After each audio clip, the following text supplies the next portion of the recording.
Di balik peristiwa proklamasi ada banyak tokoh yang terlibat. Salah satunya tokoh asal Pulau Dewata yang ditetapkan sebagai pahlawan nasional dan kini pun wajahnya menghiasi mata uang rupiah. Ia adalah I Gusti Ketut Pudja. Bagaimanakah kiprah beliau sehingga ditetapkan sebagai pahlawan nasional? Selengkapnya kami sajikan hanya dalam Bali Story berikut ini.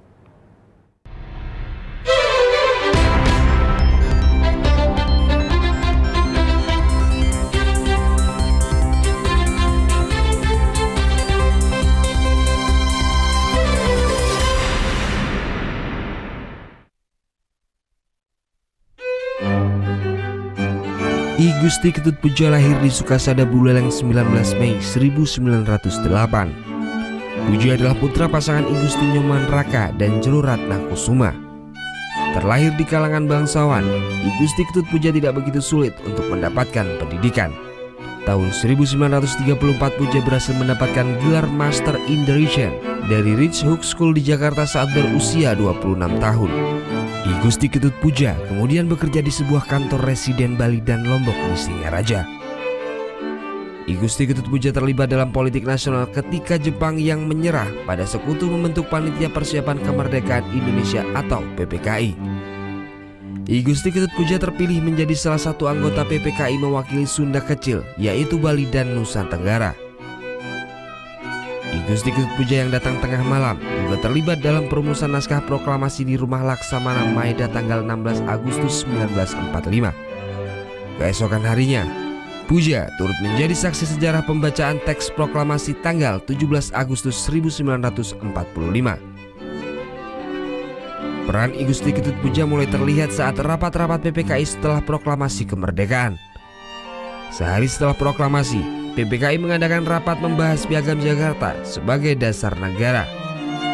Sebelumnya dalam Piagam Jakarta terdapat 5 butir yang nantinya menjadi Pancasila, yaitu ketuhanan dengan kewajiban menjalankan syariat Islam bagi pemeluk-pemeluknya, kemanusiaan yang adil dan beradab, persatuan Indonesia, kerakyatan yang dipimpin oleh hikmat kebijaksanaan dalam permusyawaratan perwakilan, dan keadilan sosial bagi seluruh rakyat Indonesia.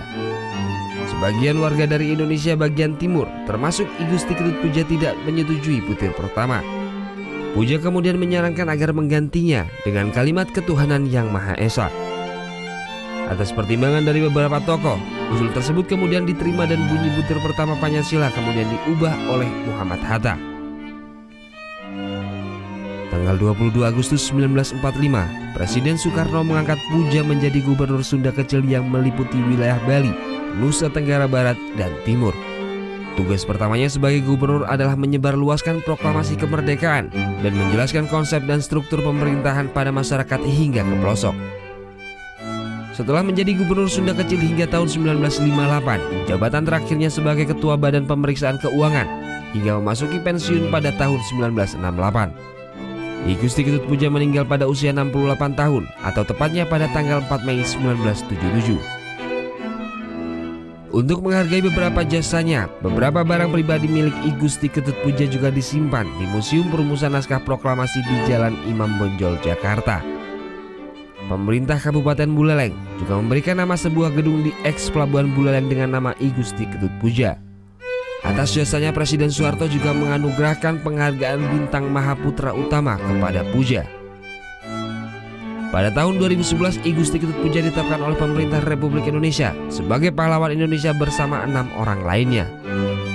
I Gusti Ketut Pudja menjadi putra Bali keempat yang ditetapkan sebagai pahlawan nasional setelah I Gusti Ngurah Rai, I Gusti Ketut Jelantik, dan Ida Anak Agung Gede Agung.